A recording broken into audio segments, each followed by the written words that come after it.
तो स्टूडेंट आज का जो हमारा टॉपिक रहेगा वो है डाइलेक्ट्रिक स्ट्रेंथ। पहले हम इसके बारे में जानते हैं, what is dielectric strength.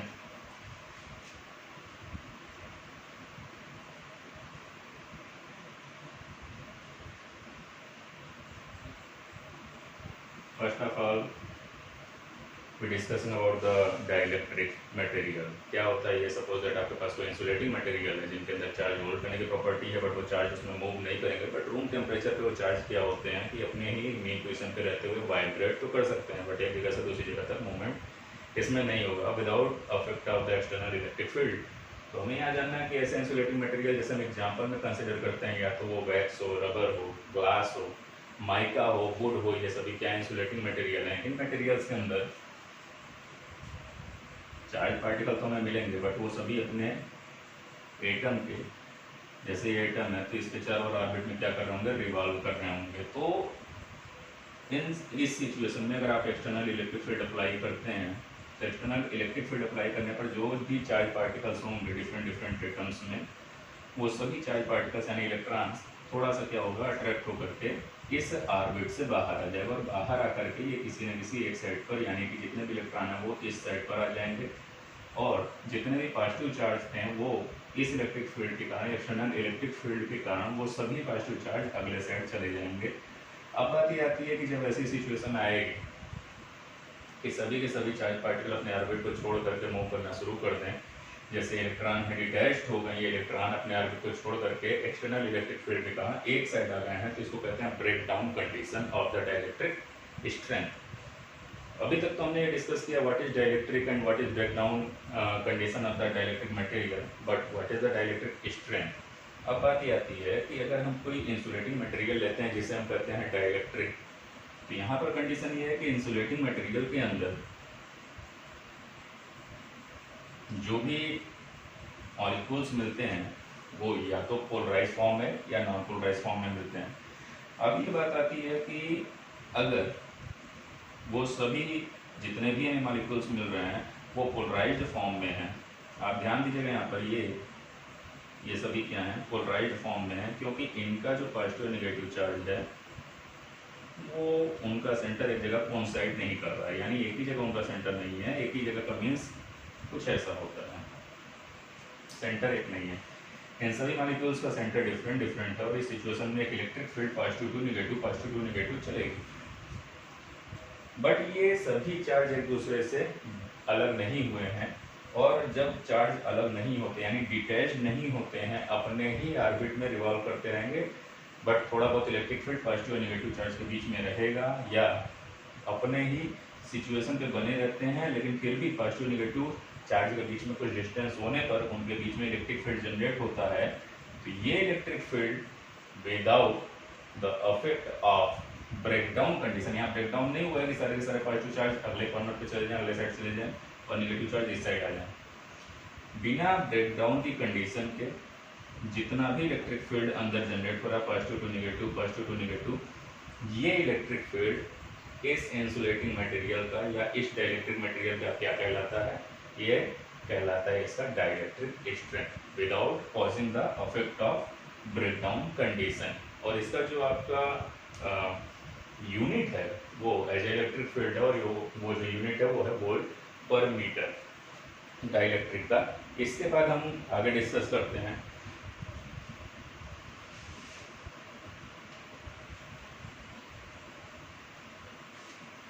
Capacitance of, next topic हमारा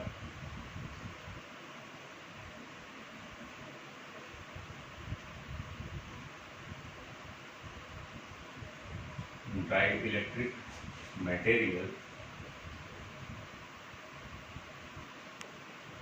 in between parallel plate capacitor।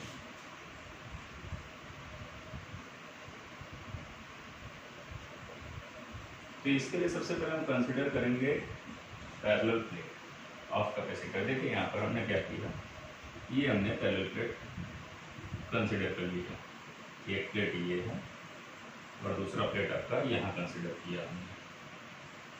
फिर इसके बाद कुछ चीज़ें हैं जो आपको एज ए थ्योरी यहाँ पर राइट करना पड़ेगा। Suppose that the area of the plate is a, same है कि इसका भी एरिया ए, ये आपको एज ए थ्योरी यहाँ पर राइट करना पड़ेगा। And let us consider the charge of the plate. एक पर अगर आप पॉजिटिव चार्ज कंसिडर कर रहे हैं इस सरफेस पर, तो अगले वाले पर आप नेगेटिव कंसिडर कर लीजिए। ये हो गया। जो आपकी चार्ज डेंसिटी है, चार्ज डेंसिटी वो आपकी plus minus Q, sorry plus minus, ये तो चार्ज होगा डेंसिटी प्लस माइनस सिग्मा। ऐसे ही यहाँ पर जो चार्ज है वो चार्ज है प्लस क्यू, और यहाँ पर जो चार्ज है वो है माइनस क्यू इस प्लेट पर। अभी आप यहाँ देख रहे हैं कि इस कैपेसिटर प्लेट में बीच में वैक्यूम है। तो इन केस ऑफ वैक्यूम यहाँ पर हम राइट करेंगे, इन केस ऑफ वैक्यूम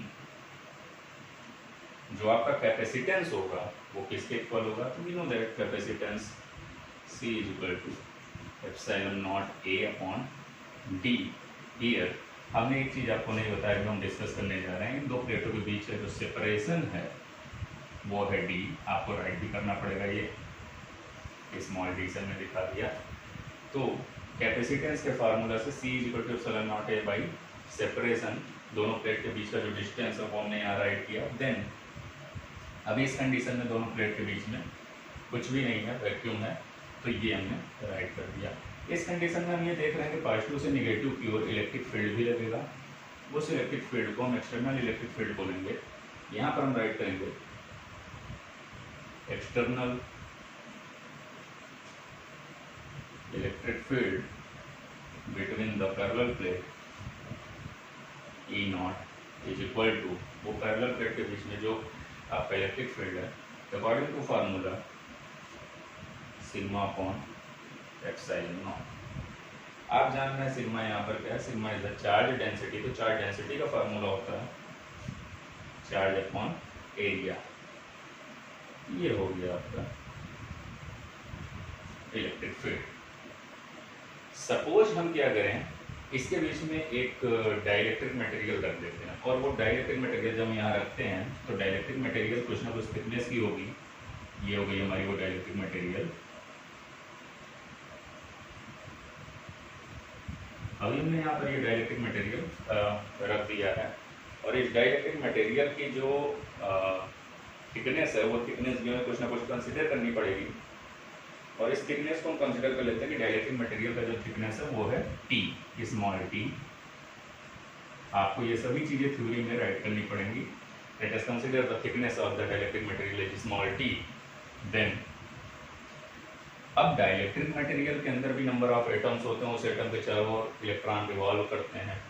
तो जब ये पॉजिटिव चार्ज नीचे की ओर इन नेगेटिव पर इलेक्ट्रिक फील्ड अप्लाई कर रहा है, ये तो हो गया आपका एक्सटर्नल इलेक्ट्रिक फील्ड जिसको आप E नॉट कह रहे हैं। तो कहीं ना कहीं अंदर के जितने भी इलेक्ट्रॉन्स हैं जो ऑर्बिट के चारों रिवॉल्व कर रहे हैं इस डाइलेक्ट्रिक मटेरियल के अंदर, वो सभी इलेक्ट्रॉन डिटैच्ड होकर के यहाँ पर पहुँच जाएंगे, और इन पॉजिटिव चार्ज के कारण अंदर का जो भी पॉजिटिव चार्ज है वो यहाँ आ जाएगा।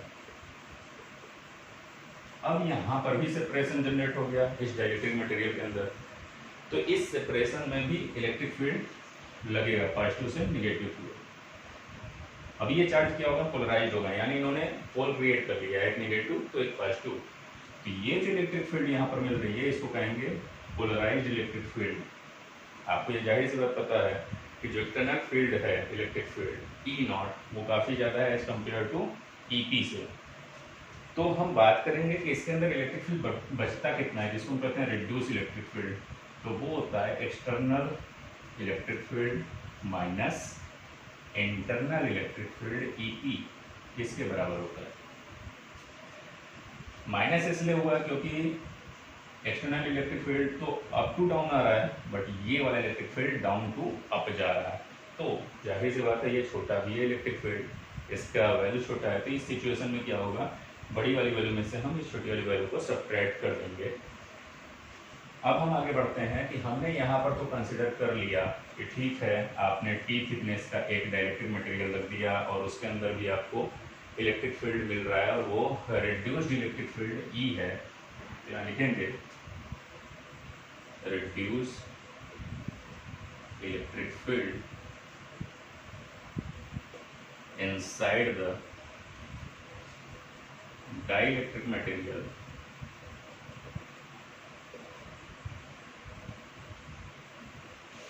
वो आपका है E = E0 minus EP।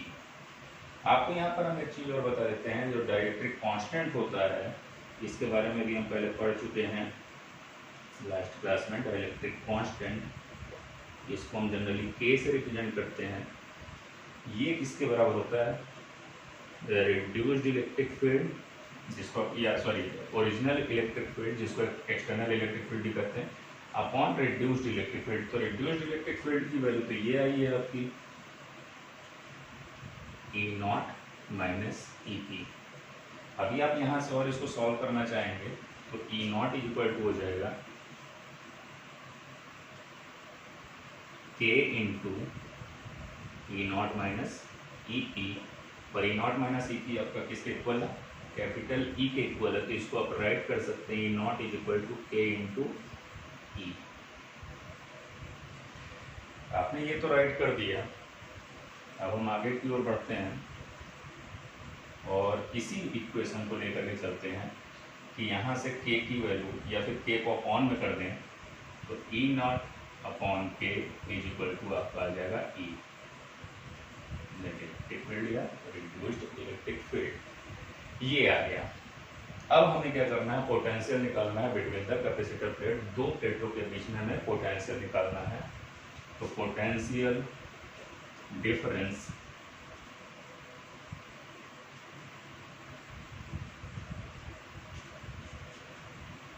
Between the capacitor plate. तो जब आप पोटेंशियल निकालेंगे तो आपको यहाँ ये ध्यान देना पड़ेगा कि जो एक्सटर्नल इलेक्ट्रिक फील्ड है ये कितने डिस्टेंस में है, इतने में और इतने में। आपसे हम पूछे कि ये डिस्टेंस और ये डिस्टेंस ऐड करके बताइए कितना होगा, तो आपको कुछ करना नहीं है, पूरे डिस्टेंस में से बस इतना आपको इतना सब्ट्रैक्ट कर देना है।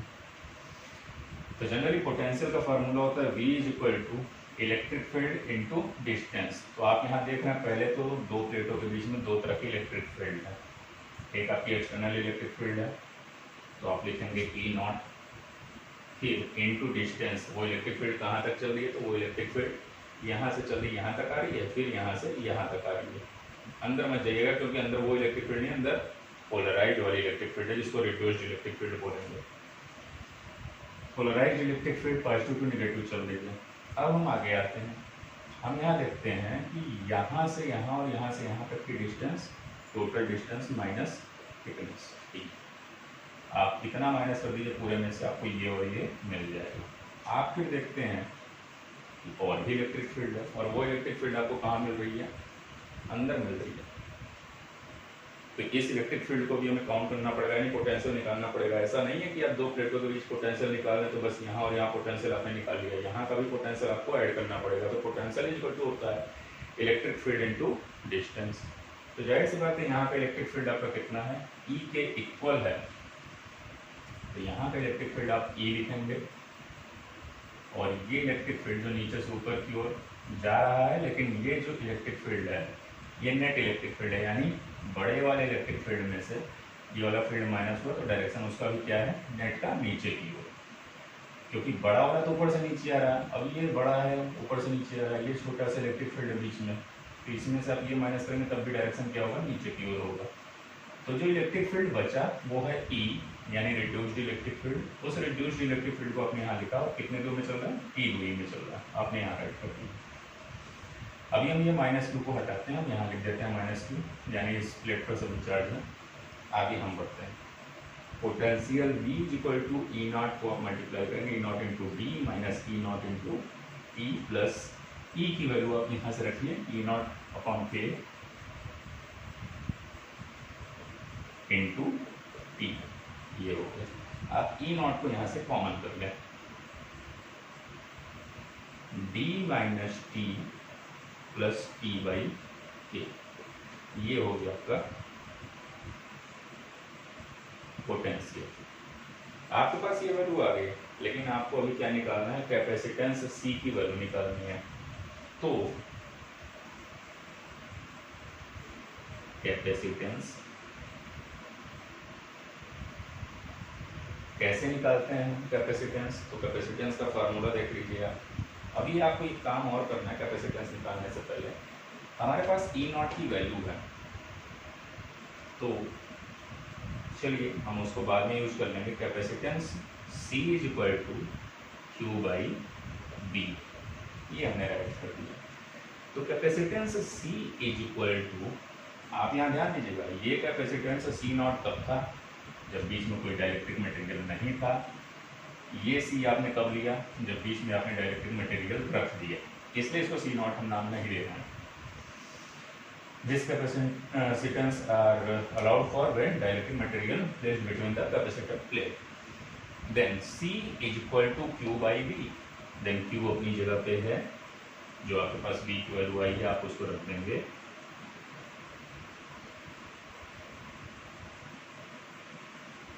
ये हो गया। अभी हम यहाँ पर E0 की वैल्यू रखते हैं, वो कितनी आई है? Q/A epsilon not. तो C इज इक्वल टू, अपर वाला Q अपनी जगह पे है, E0 की जगह रखा जाएगा Q/A epsilon not D minus T plus T/K। Q से Q कैंसिल हो गया आपका, A और एप्सिलॉन नॉट ऊपर चला जाएगा। तो C इज इक्वल टू, अब इस एरिया को हम हटाते हैं, यहाँ डिनोट करते हैं। C इज इक्वल टू, ये A और एप्सिलॉन नॉट ऊपर चले जाएंगे, A epsilon naught upon D minus T plus T/K। ये आया आपका capacitance in that condition when dielectric material placed between the capacitor plate. अब हम यहाँ पर एक और नई कंडीशन लिखते हैं। वो केस क्या है? व्हेन जो आपका डाइलेक्ट्रिक मटेरियल है जिसकी थिकनेस T है, वो थिकनेस कितनी हो जाए? इतनी हो जाए। इसका मतलब आप समझ रहे हैं, ये डाइलेक्ट्रिक मटेरियल पूरा जो बीच का रीजन है डाइलेक्ट्रिक ये जो डाइलेक्ट्रिक मटेरियल है, कैपेसिटर पैरेलल प्लेट कैपेसिटर के बीच के खाली एरिया को पूरा कवर कर रहा है, तब तो उसका थिकनेस किसके बराबर होगा? D के बराबर। ठीक है, यानी T जो थिकनेस है, अगर ये पूरा यहाँ तक फिल हो जाए तब थिकनेस किसके बराबर हो गई? T जो है वो D के बराबर हो गई। तो क्यों ना जहाँ पर आप देख रहे हैं कि T है वहाँ पर हम D लिख दें। तो C is equal to A epsilon naught upon D minus T plus T की जगह क्या आ जाएगा? D आ जाएगा प्लस D/K। तो D से D तो कैंसिल, K ऊपर चला जाएगा, A epsilon naught upon D बचेगा, K ऊपर आ गया। आप ध्यान से देखिए ये किसकी वैल्यू है? ये वैल्यू है आपकी C0, यहाँ से हमको मिल रहा है। तो इस वैल्यू को उठा के हम यहाँ रख देंगे। C is equal to C0 into K, then K is equal to C upon C0। ये रिलेशन आता है, K is the dielectric constant which are equal to the ratio of capacitance in that condition when a dielectric material placed between the parallel plates and capacitance when a vacuum region placed between the parallel plate capacitor। ये आपका पूरा derivation है।